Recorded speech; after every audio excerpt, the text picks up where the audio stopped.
Follow the money. That's what I always say. You always follow the money. Yeah. This is Follow the Money with Mitch Moss and Pauly Howard on VSiN. It's good to have you on board. Thanks for watching today on YouTube TV, listening on Sirius XM channel 158, iHeartRadio, TuneIn Radio, or any of our great affiliates across the country. Coming up in this hour, professional sports bettor Paul Stone in 30 minutes. Best bets for the bowl season and college football. Plus, we'll grab a slice inside our pizzeria in 45 minutes. Some long shot bets from you, the listeners and the viewers, that could pay off quite handsomely. And right now, master mixologist and a director of new accounts over at Southern Glacier Beverage Company here in Las Vegas in the state of Nevada, J.R. Starkus in studio.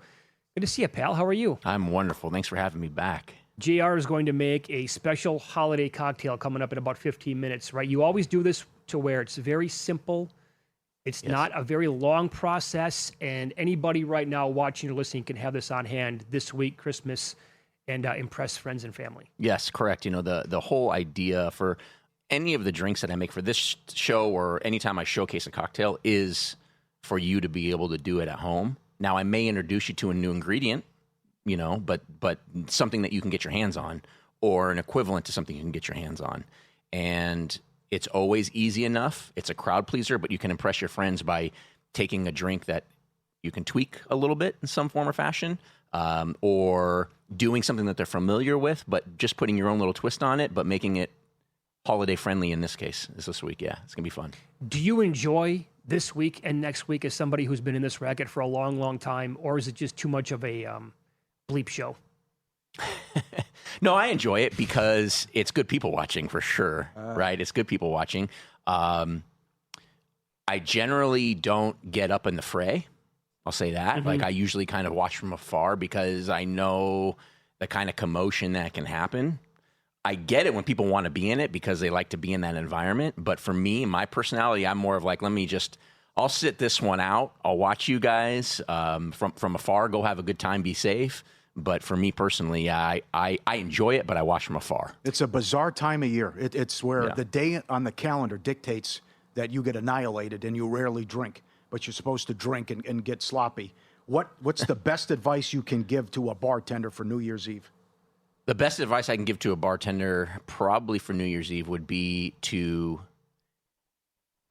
you know, you want to monitor the way that your guests are drinking. You're not going to be able to control them, right? You're not going to be able to control them, but try to pace it out or get a feel for the way their evening is going to go, because the last thing you need is somebody ruining everybody else's night by getting belligerent or getting sick or being stupid or starting a fight.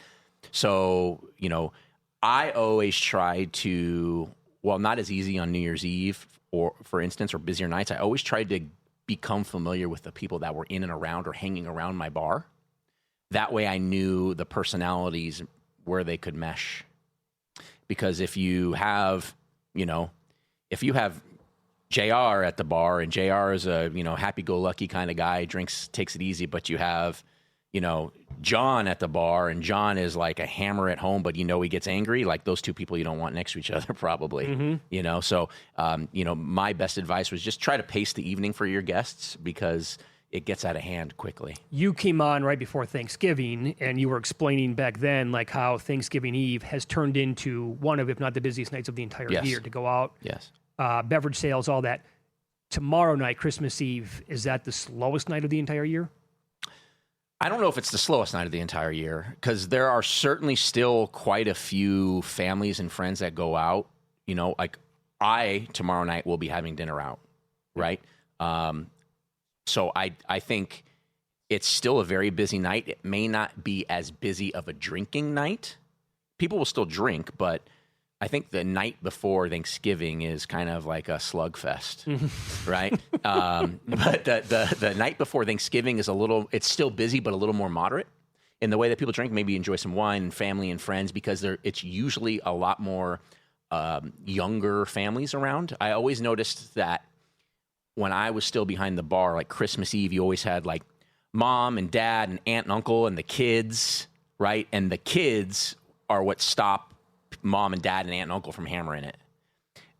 The night before Thanksgiving, like, the kids can stay home because Santa's not on his way.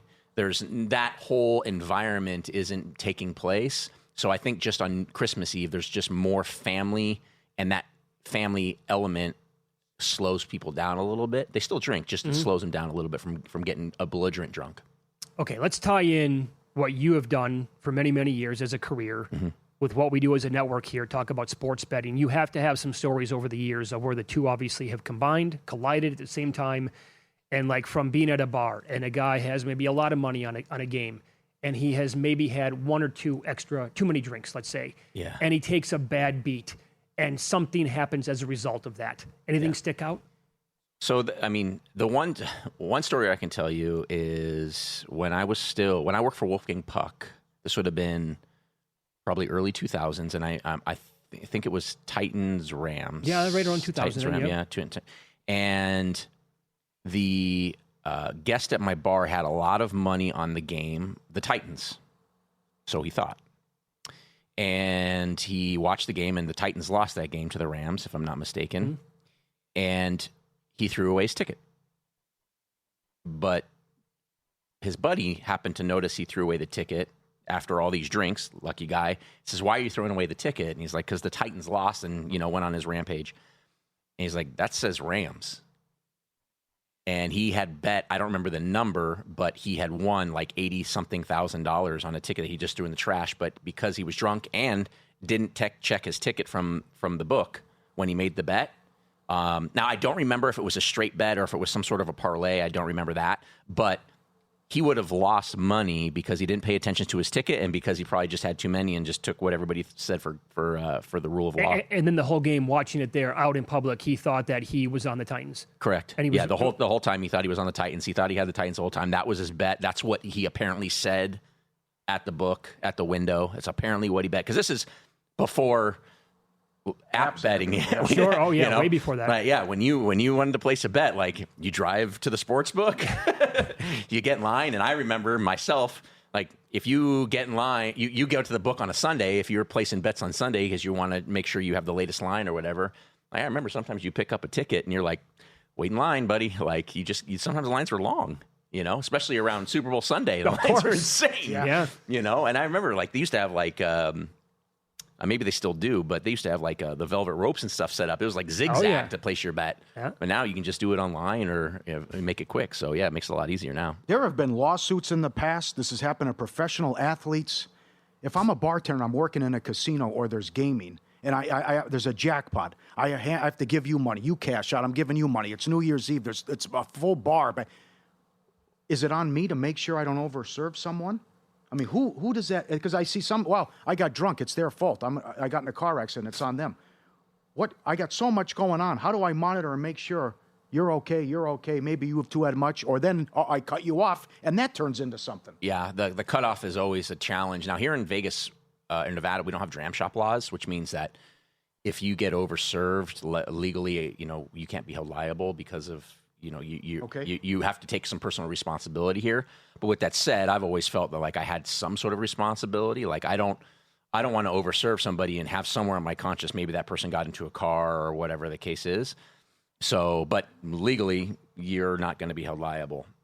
With that being said, like cutting somebody off is the most, at least in my opinion, the most challenging line to walk in bartending, because this is where I tell you to learn your customers, or as much as you can, the way that their mentality, how they work, because if you don't have a clever way of closing them down or making them think that they're still getting drinks, now with the creation of a lot of the non-alcoholic spirits that are out there, if you're skilled in making drinks, you can probably trick them in some form or fashion. Or if they're drinking beer, right? There's a lot of beer now that is really, really good non-alcoholic beer, like really, really good. Uh-huh. So much so where even I taste them side by side sometimes, and I'm like, you don't know. So close. But so if somebody's drinking beer like out of a glass and you're getting hammered on beers, it would be easiest thing in the world to pour a non-alc, give it to them, and they won't even know they're not drinking beer. Right? Here you go, buddy. And you keep them happy. They're not drinking anything but flavored suds, essentially, right? Mixed drinks, a little more difficult. But if you're cutting somebody off that however you do it with that guest is the most difficult line to walk, in my opinion, in bartending, because you can take it can ruin not only yours, but everybody else's evening that is at the bar if this person becomes a problem. Yeah. Here's a quick story. Yeah. I believe it was my mom's 50th birthday party. I had worked that day. It was on a Saturday. Okay. I just arrived. I was there for maybe a half an hour. I sat down. I maybe had a drink or two. I think it was 2 drinks. I was getting up off the stool at the table to go up and get another round. And it got caught on the floor. And it looked like I'd stumbled. I was there for 30 minutes. My mom's 50th birthday party, I got cut off. Was this Wisconsin? Oh, yeah. Now, I'm like 99% sober. And I went off the rails. And she did not care. The bartender did not take it back. I was so livid at that time. Yeah. And, I'm lucid. I had every witness there. I'm like, I just got here from working. It's my mom's birthday party. The stool, it's like a sticky floor. Maybe that's on you. You're going to cut me off? Oh, I was not happy. What did she say to you? Do you remember what she said to you? Was it just that, like, pull the plug, you're cut off? Done. That was it. She didn't even really want to have a conversation. Yeah, that's not really how you... That's not how you handle it. Well, you could lose a customer, too. Yeah. We all left, by the way. Yeah. We pretty much all left. And that was the spot where we picked out to have my mom's 50th birthday party. Yeah, that makes it that makes it tough. Like, I think, there is a point where you have a conversation with somebody. Like, if you're at my bar, you know. Okay. Hang tight, because JR is going to hang around for one more segment. And he's going to make this great holiday drink that you're going to have on hand this week.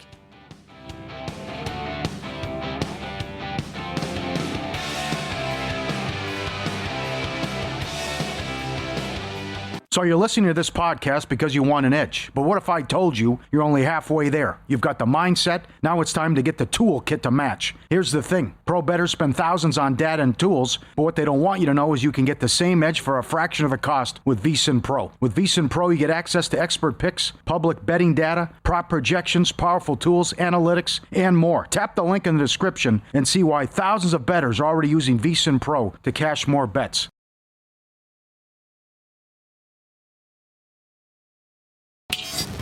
This is Follow the Money on VSiN. Merry Christmas, happy holidays. Thanks for checking us out today as we continue here with Director of New Accounts, Southern Glacier Beverage Company here in the state of Nevada. Also one of 13 master mixologists in the entire country, J.R. Starkus, by the way. Follow him on Instagram. His handle there is JR Makes Drinks. Can't wait. I tried that one. What did you call the one around Thanksgiving? It was something with butter. Yeah, so we did a butter fat wash. Yes, we did a butter fat wash. It was delicious. Did you like it? Oh, yes, very much so. We had a lot of listeners reach out and send me their approvals. They made it. We had a lot of people make that drink for themselves during the holiday. And they all liked it? Yeah, at least everybody that replied to me. I said, you got to let me know what you think. Sure, of course, yeah. And I didn't have any negative reviews, which was awesome. Yeah. But people were showing me their mise en place, all their butter and everything ready to go. And then I was like, you got to let me know what you think. And they're like, thanks so much. We enjoyed it. We killed it. It was like, awesome, man. So it's nice. It's nice to hear that people are trying the drinks and seeing that, like, as long as you're willing to play a little bit in the kitchen sometimes, mixology is a lot of fun. Yeah. You know? All right. Here you go. The floor is yours. What do you have on hand? What are you going to make today? So I sent out last week, maybe, I put a post on my Instagram story, my JR Makes Drinks Instagram story, and I just asked for opinions when I knew I was going to be coming in with you guys. I said, hey, in your opinion, what makes a good holiday cocktail? And the number one answer was strong. That was the number one answer, naturally. And then I got, some people said sweet, some people said festive, some people said reminiscent. There was a bunch of different answers. Creamy was another answer I got. So I tried the best I could to combine all of those things into one drink, but yet make it simple. So I am using the... Did you lose sleep coming up with this? No, actually. Well, it didn't come to me right away, but then it hit me like a ton of bricks. Okay. I was like, oh, I got it. You got it. Yes. Very cool. Because I was thinking, all right, can I do something with whiskey? Should I do something with vodka? What are people drinking in the holidays? I was like, no, none of that. Hot chocolate. That's where I'm going. Beautiful. Okay. So the inspiration for my drink is the Irish coffee. Irish coffee is typically Irish whiskey, sugar, coffee, and a cream on top, right? So my drink today is actually a liqueur-based drink, and this is Luxardo del Santo that I'm using. Luxardo del Santo is an herbal-based liqueur, really forward in the mint flavor, frankly. It's 80 proof. It's similar, if we have people at home that are drinkers, it's similar to green chartreuse, okay? The nice thing about this is that, A, you can actually find it, because green chartreuse can be a little bit of a unicorn sometimes, but it's also much less expensive, right? So this is a perfect thing to use for this cocktail. If you have the glass, like the Irish coffee glass, then I would suggest it. But if you do not, then you can use a coffee mug or something like it, whatever you want. I am going to be using 3/4 ounces of the Luxardo del Santo. And the reason I'm only using 3/4 ounces is because you can see in this Irish coffee mug, like, how much liquid that takes up. Okay? That's probably 30% of the glass? Yeah, I think that's fair. Give or take, yeah. So if you're using a coffee mug, then up the Luxardo del Santo, because you're going to put more of the hot chocolate in. Now, next ingredient is my hot chocolate. Now, I'm not just using regular hot chocolate. You can use any hot chocolate you want. I'm using Abuelita Mexican hot chocolate. Of course you are. Okay, yes, it's phenomenal. You must. You can make it with water, but it's even better if you make it with milk. So this is Abuelita hot chocolate. That's where you get the creamy part with the milk? Correct, right? But I'm going to leave a little bit of room. But there's another step here. Now, on top of this, I'm going to add, I've made this ahead of time. This is boozy peppermint hand-whipped cream. Okay. And that's easy to make? Yes. Here's how you make it. So, you've ever seen Rumplemintz before, right? Everybody knows Rumplemintz. Yes, okay? Unfortunately, yeah. Yes, okay. So, to make boozy hand-whipped cream, 6 ounces of heavy cream, 4 ounces of Rumplemintz, 2 ounces of simple syrup, and then I just take like a little milk frother. You know what I'm talking about? Yeah, you see them, like, you know what I'm talking about? Oh, yeah. Milk frother. Put it in there and like whip it up to the consistency where it's your style of thickness. If you wanted to, I was thinking about it at first, but I was like, no, not everybody would have like a ISI whipped cream canister to like make whipped cream. So I was like, no, I'm going to do it like this. But you whip it up and it will get to the point where it's thicker, right? And it stands up nicely. So then what you can do is you can use the back of a spoon if you want. You don't have to necessarily if you make it thick enough, but you're going to basically float the whipped cream right here on top. So you don't have to use the spoon. You could do it like this too and just put it right on top. You see it right there on top? Yep. Would you get a buzz just drinking that cold foam? You could. Yeah. With 4 ounces of Rumplemintz, something tells me you would. Yeah. Then on top, right, now you take crushed peppermint candy, right? Peppermint candy cane. And you just put this right on top. Now, if you wanted to, you could take on the edge here. I didn't do it today because I was traveling, but what you could do to make this even a little more festive for yourself is take like, what is the marshmallow fluff? Mm-hmm. Put the marshmallow fluff on the outside and then put that candy cane on the outside of this, so make a rim. But that drink right there, that drink is, you will drink them so fast. Yeah. And the way that the Luxardo del Santo, the hot chocolate and the cold cream, oh boy, come together. Oh, that's good. You can have it. Go ahead. Take the whole thing. Will blow your mind. Like, it is so good. You can drink it so easily. Yeah. The Rumplemintz again. But the Rumplemintz and the peppermint whipped cream, it comes through, and yes, it definitely has alcohol, because Rumplemintz is 100 proof, right? It's 100 proof peppermint liqueur, or schnapps they call it, but it's not real schnapps because it's real, like German schnapps have very little sugar. This has sugar in it, but it helps to make this whipped cream, and it's 3 ingredients, super easy. And the nice thing about it too is, if you wanted, you're going to make the hot chocolate. You can make the hot chocolate like I did over a stove, but another fun way to do it is just in a crock pot, so it stays warm. And then the kids can help themselves to the non-alcoholic version. Sure. The parents can booze it up a little bit. You can even make 2 different whipped creams, one with the booze in it, the peppermint schnapps, and then one if you just want to use like a peppermint syrup or something like that you can find at the grocery store probably at this time of year. And then just garnish it with a little bit of candy cane on top. And it is warming. It's slightly sweet. It's definitely boozy, but it's not, and they'll get to you, but the more of this, you can put more of this in if you want. but I don't think it's necessary unless you're using a bigger glass. All right, I love where your head's at. Great job. Looks absolutely amazing. Rumpleman sales across the country are going to be higher, the highest they've been since I was in college. Right? Yep. Bartender's breath mint, baby.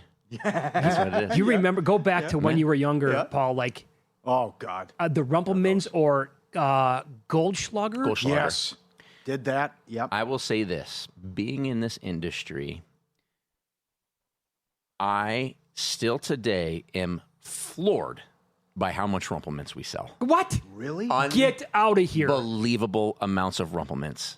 It's why I had the same reaction you just gave me when I looked into the numbers. I'd have to look into them again to give you exact numbers, but I can tell you this. Never in a million years did I think I would have to tell a customer, I'm so sorry, I'm out of stock right now. And I have had to say that more than once this year to a customer when they're trying to order Rumplemints. By the case, not just the bottle to put in the cooler that nobody knows about just in case. By the case, people are ordering Rumplemints, and there's some underground Rumplemints. There has to be that we don't know about, right? Wild. See, now this, if you doctored up like this, that's an amazing use for it. Yes. Awesome. That drink's But can you imagine, what would your reaction be right now if you took a shot out of that bottle? I mean, I would probably enjoy it. I like mint, so I don't have a problem with it. Oh, no, the Rumplemans. Yeah. Oh, you would be okay? yeah. Oh, man, it'd be too rough. 90 seconds left. There was an article in the New York Times. How big of a problem is this that young people are like, oh, I'll open up a tab, and then after one drink, I close the tab? I mean, it's a pain in the butt for bartenders, for sure. I don't know, like, if younger people just don't want to run a tab. Maybe they want to sign the check 15 times, or if they're afraid they're going to leave their card or somebody's going to steal it or something. I mean, more than anything, I think it's a pain in the butt for for the bartender to constantly be closing it out. But I don't know. Maybe everybody's a little different. I think, some people don't want all those cards behind the bar, to worry about later. I've always been a fan of, like, if I know I'm having one and leaving, then I'll close it. But if there's a chance I might have a second one, just keep it open. I'll come get it later. You know. But I'm sure.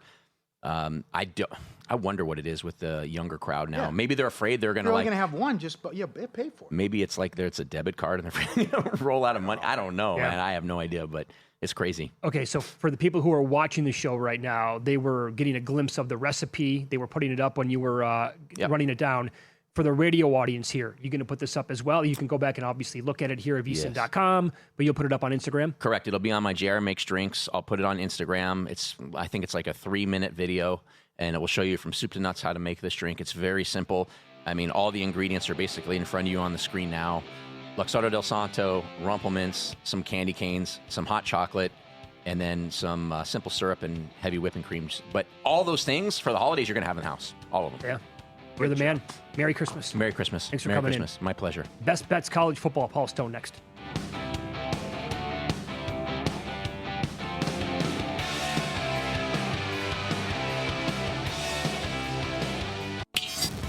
This is Follow the Money on VSiN.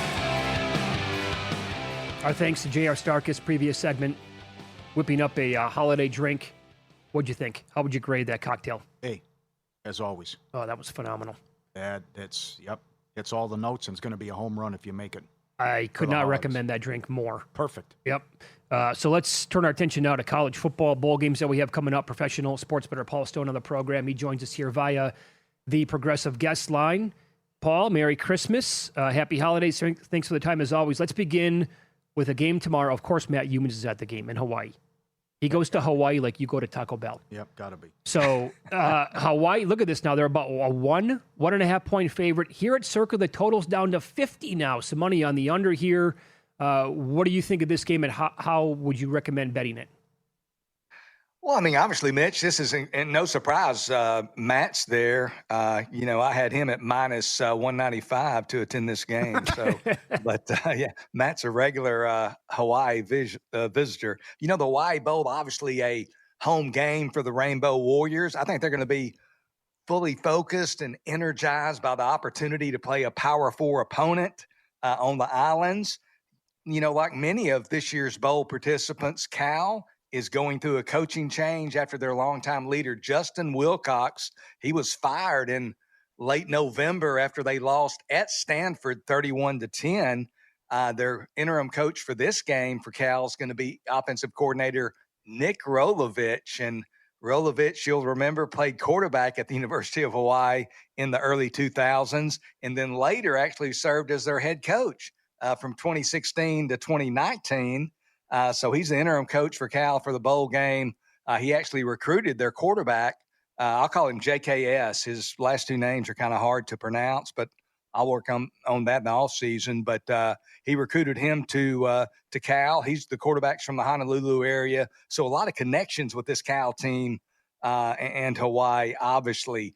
I think this 25-day break, I think it's going to be really positive for Hawaii, and especially their quarterback, Micah Alahado, gives him some time to heal from a right foot / ankle injury that he pretty much dealt with throughout the season. And the Rainbow Warriors, they're obviously going to be at home, and they have been really good at home this season. Started the year with a 23-20 victory over Stanford, and then later posted convincing wins over a couple of Mountain West teams in their conference. Utah State beat them by 18, 44-26. Just demolished San Diego State, beat them by 32, 38-6. You know, the motivation meter, always going to be part of the bowl handicapping puzzle. And Hawaii's treating this Christmas Eve game as a big game. I'm not so sure Cal is. I like Hawaii minus the 1 over Cal. All right. Good luck, my man. How about Friday, First Responder Bowl? It's early. You've been talking about UTSA all season long and their offense and their quarterback. You're looking at UTSA, Florida International over. Yeah, looking at the total, and obviously when we handicap these bowl games, Pauly, it's so much a puzzle of, you know, who's in and who's out, you know, who's playing in the game. And last week, UTSA head coach Jeff Traylor said the Roadrunners, quote, will be a shell of themselves, end quote, in the bowl game. He expected 10 to 20 players not to be on hand for this game this Friday. And actually, I heard him say yesterday that 16 players did not make the trip. So he was right in the ballpark there. They're missing 16 players for this game. And the reason I'm looking at the total, at least part of it, the majority of the missing UTSA players are on the defensive side of the ball, and they weren't very good on defense to begin with. They're going to be particularly thin in the secondary. I saw a depth chart that they released on Sunday. A lot of missing names on the defensive side of the depth chart. Not so many on the offensive side. They're going to have Owen McCown, their junior quarterback, going to have their receivers. That offensive lineup looks mostly intact. Like UTSA, FIU is going to be shorthanded in the secondary. They have a 5-man secondary that they start in their defensive 11. 3/5 of those are not going to be playing in this bowl game. One of those, cornerback Mr. Clark, a first-team Conference USA selection, so he'll be absent. Both of FIU's top 2 quarterbacks, they've been banged up down the stretch, but it appears that their starter, Keon Jenkins, will be able to go. You look at Texas San Antonio the last year and a half, I'm looking specifically at the last 20 games.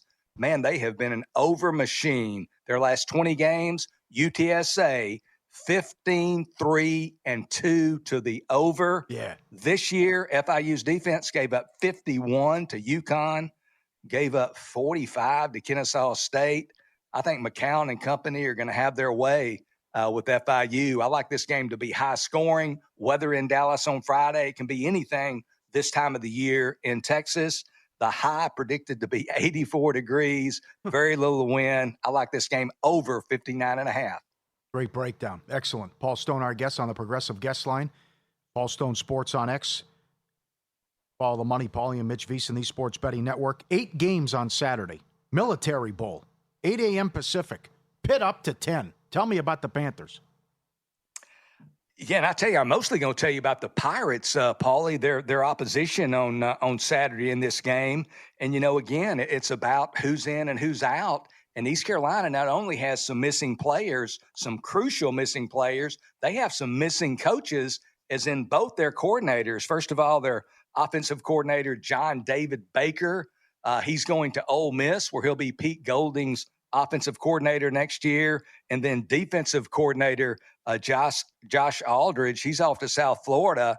He'll be working for Brian Hartland there at USF. So they've lost both of their coordinators. And on top of that, they've lost their quarterback, Caton Hauser. He's a guy who put up some big numbers this year, passed for a lot of yardage, 3,300 yards, 19 touchdowns, 6 interceptions. Hauser's not playing. They're missing their second best wide receiver in terms of productivity, Yannick Smith, 44 catches, 583 yards, 5 touchdowns. He won't be available. Their number 2 tight end, they usually have 2 tight ends on the field. Javonte Connor, he won't be playing. So missing a lot of weapons at the skill positions, including their quarterback.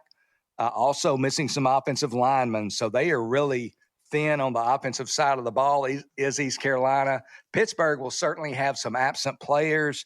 Desmond Reed, kind of their jack of all trades, their Swiss Army knife. He's not going to play, but he's missed much of the season anyway. So that's not unexpected. One of their top defensive players, Kyle Lewis, also out, but they will have their quarterback, the redshirt freshman, Mason Heinschel. He will play. They're going to be, pretty much most hands on deck there for Pitt. I think they're going to win this one big over East Carolina. I like the Pitt Panthers -10 over East Carolina in the Military Bowl in Annapolis. Very good. Now, you'll pop on again with us next week, and we'll have a deeper dive into some of the quarterfinal games. And you can expand next week, but have you bet anything in the next round of the playoffs at this point? I have not. I mean, these lines, I'll just say, we've got Indiana favored by 6.5 over Alabama. I think the Sharps are waiting. There were some 7 earlier in the week at some stores. I think the Sharps are kind of laying back, waiting for that 7 to show up. I think the same thing on the Georgia Ole Miss game, pretty much universally 6.5. I think the Sharps are waiting for 7 to show back up on Ole Miss.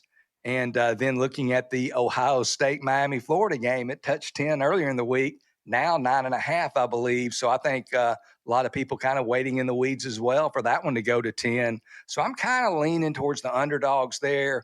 I like Texas Tech in the game against Oregon. I hadn't played it yet. It's kind of obviously at a number in no man's land. They're at 1.5 and 2. So I'm going to kind of see what that does. But I used to be just really aggressive and just come out, guns a-blazing and just start firing away. A little more, methodical, a little more wait-and-see attitude these days. But we'll definitely be involved in some of them. But in general, I like the underdogs just with a broad stroke.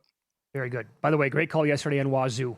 That one got there with that was almost a rocking chair winner, we want to call it. So, Paul, love talking to you. Good luck this week and have a great Christmas, okay? Hey, Merry Christmas to you guys and everybody out there. Have a great Christmas. Be safe. We'll see you next week. There you go. Paul Stone on the Progressive Guest Line. Follow him on X at Paul Stone Sports. Hawaii -1. FIU, Texas San Antonio over. Pitt -10. And that, I'll tell you. 84 degrees in Texas. Humans and Murray were making the case for a week and a half that this Hawaii Bowl is going to go over, and that was when it was 52.5, I think. Now 54. It's all the way down to 50. Yeah. Was this 21-3? This is 21-3 Louisville, right? It was, yeah. 8.5 up to, got the 14.5 at Hard Rock, 13 other spots. They're up by 5 with 2 minutes. Toledo came back. Holy Toledo. Holidays may slow everyone else down, not VEASAN. We're on the air on Christmas. Your morning starts with VEASAN by the books, followed by a numbers game and a special edition of Live Bet Christmas. NFL triple header, 5 games in the association. Follow the money, VEASAN primetime, and cashing out from bowl season NFL action, plus the NBA slate. VEASAN is your home for holiday betting coverage, plenty of props, Circa Survivor. We're here on Christmas. Tune in.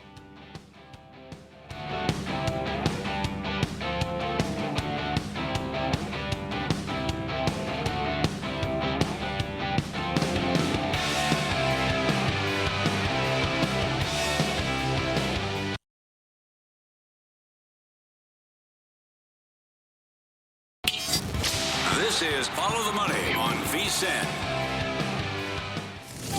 Do you like the service at Mitch and Pauly's? I don't tip. You don't tip? No, I don't believe in it. Leave us a tip on your way out. You don't tip. You don't tip. What do you mean you don't tip? They don't believe in it. The guys crack open the jar and see what the listeners have left behind. So what, no eating now? It's time for the tip jar at Mitch and Pauly's Pizzeria. All right, let's see. Sponsored by Mama's Pizza, the only place where your pizza money always gets you a win. Check them out, mamaspizzas.net. We do this every Tuesday now during the football season. Send them in, ftm@vsin.com, or tweet at us. Nick in New Jersey. Shuck, Offensive Rookie of the Year, 500-1. Placed it early December, used 100% odds boost. Mitch said earlier it's down to 2 guys. I disagree unless Henderson is out Sunday. Henderson's in the concussion protocol, though, so it doesn't look good because he could have a huge game against the Jets. But Shuck takes on Tennessee and then closes against Atlanta. This is getting real. Shuck and McMillan. Wow, 500-1, Nick. Go get him. As low as 3-1 right now. Yeah. I will remind people, by the way, when you're doing this kind of thing, remember, anything above 300-1, you have to pay taxes on. So this is great to talk about, but keep that in mind, especially for these cross-sport parlays that are popping at, we discussed that 800-1, 1,200-1, whatever the crazy number is. Mm-hmm. That is awesome. Great job. Great job, Vegas Jer in Minnesota. He used Miami to make the playoff as his anchor. And that's also important to note, day of selection show, Miami was like 125-1. To win the whole thing. To win the whole thing. Right. But then plus 550 or higher to make it. Miami makes it. Gonzaga makes the Final Four 22-1. Miami makes it. Purdue makes the Final Four 13-1. Michigan 12-1. Kentucky 31-1. Houston 17. UConn 17. So that's good job, I Vegas love it. Jer. And in theory, he could get 4 of those tickets in. Yeah. You know, even if he gets one of them in, if one of those teams makes the Final Four, he's going to have a winning. That's a winning prop. Great job if you listened. And Miami getting in there, and they are awesome defensively. Russell in North Carolina placed it July of 2024. Colombia to win the World Cup 100-1. That's when Meatman gave it out. Yeah. Good luck. We're ready to rock and roll in less than a year. Matt in Canada. We like the creativity. You never know what's out there. Dante Moore, number 1 pick. Audie Crooks, Women's Player of the Year, 12-1. Both sit at number 2 in their odds in their respective categories. Crooks is fun to watch. Scored 30 or more in her last 4 games, averaging 29 a game. She already has 3 40-point games. Yeah, she takes off on social media. Okay. Her videos go viral like every single game. She's the opposite of Angel Reese. She's automatic down low. Yeah. From the highlights that I have watched, very good on the low block. That is I'm shocked you can bet this. Well, stuff. look at those numbers. Yeah. 3 games already, 40 plus. Right. Andrew in Massachusetts also has Columbia. He has them 150-1, July of 2024. Jason has Georgia to win it all. The Avs to win the West. The Pistons to win the East. Iga to win the French Open, 342-1. And does it say when that one was placed? Does not. But the Pistons are running away with that division. And maybe they are the team that can give the Knicks a tough go. Because I don't know what's going on in Cleveland. That's a really good cross-border right there. Good job. Andre works here. The Wall for the Vesna. Luka MVP. Asia MVP. Next year, though. Wasn't this past year. 402-1. Yeah, it's going to be... Luka's putting up ridiculous numbers. Yeah. But how many games are they going to win? And what seed are they going to be? Because I think the Westbrook thing was a fluke the year he got it. That you usually have to be a top 4 seed. Sure. Now, what did you say about the Asia thing? That was it wasn't last year. Okay. It's upcoming. Yeah. Plus, the MVP is going to be, maybe. The guy's going to put up unbelievable numbers. Yeah. And this is going to be like the Vesna, I think, is almost going to be like the coach of the year in the NFL, where you're going to have a lot of good candidates. Now, the Great Wall of St. Paul, as Mike Palmas dubbed him, he got beat by Colorado the other day 5-1, gave up 4 of those goals. Uh-huh. On 41 shots, though, by the way, in regulation. There's no shame in losing to Colorado. And by the way, he blanked Colorado earlier this year. Luka's averaging 34, 9, and 9. It's not bad. Yeah. James, Miami wins it all. Rams Super Bowl, Thunder repeat. 2,200-1. I hope he wins. Come on, get in there. Hope that one comes in. Absolutely. And this is Bill in New York. Bills Rams Super Bowl. McDavid wins the Rocket Richard Award, 195-1. Quote, 12 games in the last 10 games since he decided to shoot more. His goal-scoring ceiling is higher than McKinnon's and has enough runway to catch him. Now, there's plenty of runway left there. There's no question. Yeah, no doubt. Plus, he's playing well. Like, look, you give us Bills Rams in the Super Bowl. That's going to be leading into it anyway. Come on. That's going to be that's a pleasing matchup for almost everybody in the country. You're going to be satisfied with those 2 teams getting in. Yep. and what that game could turn out and possibly look like. It's a busy time of year. It's crazy. Phenomenal pizza. I loved it. I had 10 slices. I had the meat lovers, the pepperoni, dynamite, Mama's Pizza, feeding hungry Texans since 1968. They've won a ton of Best Pizza awards. The crust, the ingredients, the dough, the garlic butter on the crust, phenomenal. A pound of mozzarella on every large pizza. The wings are phenomenal. For franchise opportunities available if you're thinking long-term value. Check them out, mamaspizzas.net. Mama's Pizza, the only pick that always covers. 817-870-2571. 817-870-2571. You know it's the real deal, as it's been around since 1968. Mama's Pizza. Did you try the cannoli? Do they have cannolis there? No. They don't have them? I don't think they had. They had a lot of cookies, though. They had, tried some dessert. I forgot what it was. I know this, that, did you hear the reaction last night on the Primetime Crew? What happened? Well, they were all anticipating something to show up last night, and then when they came over here to the side during one of the timeouts, they realized it was all gone pretty much. Like 6 people are working on the show at all times. They want a cannoli? Yeah, they all wanted a cannoli, but for some reason they weren't there. Yeah. There were 7. Do you know why? Did you take one? I took 5. Mitch, it's the best cannoli I've ever had. They do an incredible job. It's a very good cannoli.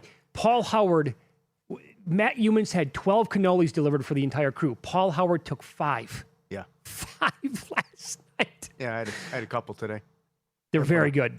How much you have? I had 1. Oh, my God. I took it down in 30 seconds. Isn't it something? It's awesome. Wow. That thing is the nuts. Wow, is it good. You're all of a sudden your ex's mom who goes to the buffet. Yeah, right. Go on. Hey, come on. Come on, Cohen. I'm bringing this. Let's fill up the plastic bags. Take the leftovers home from the buffet. Come on, Bill. Come on, Brian. To tell the story, but it's just, it was just right after Megabucks, and she would still, can you imagine? That would have been front page news. Lady wins $17 million. Mom gets arrested stealing food at the buffet for her son-in-law. Yeah. And by the way, has him, cookie for you, Colin. And on the side, has him crushing cans on the weekend. I know. They're going to drive to Michigan like... Kramer. Yeah, right. Yeah. Get the $40 gas money going back to Long Beach, crushing cans. Sure, there you go, buddy. Daughter's got $8 million in the bank. You got an advantage. You found 8 cents more for aluminum in Idaho. Let's make a drive. Phenomenal stuff. You got anything tonight in hockey? No, I concentrated on the big NBA sure, card that we have tonight. That's fair. I want to sneak in a little hockey. Seattle Kraken on a back-to-back. Now, Jonathan Davis said careful here, though, because the Kings are leaking oil. But they are, if you want to play the Kings in regulation. Anyway, Seattle... Kings are on a back-to-back as well. Okay. Seattle has lost 17 in a row on back-to-backs. They've been held to 2 goals or fewer in 16 of them. Mm-hmm. And Colorado is at home tonight. They've scored a goal in the first 10 at home, 14 in a row. It is $2, but as we've talked about many times, they score in the first 2 minutes. It's crazy how many times they score in the first 2 minutes of a game. You want to go first 5 with a better return, you can do that. They take on Utah, but, it's a big price. But again, 14 in a row at home, Colorado Avalanche goal in the first 10. Have you looked at the standings lately in the NHL? When you just go over division standings, like, for example, Anaheim right now, they lead the Pacific. They have 44 points. Vegas is number 2. They have 42 points. You go to the East. Detroit's on top of the Atlantic with 45. Carolina leads the Metro with 47. You go look at the Central and the West. Colorado has 59 points. Yeah. And then you look behind them, Dallas, second place, 55. Yeah. And then Minnesota's got 49. The 3 best teams in terms of overall points are all in the same division. And Colorado is at least 12 points clear of every other division-leading team right now.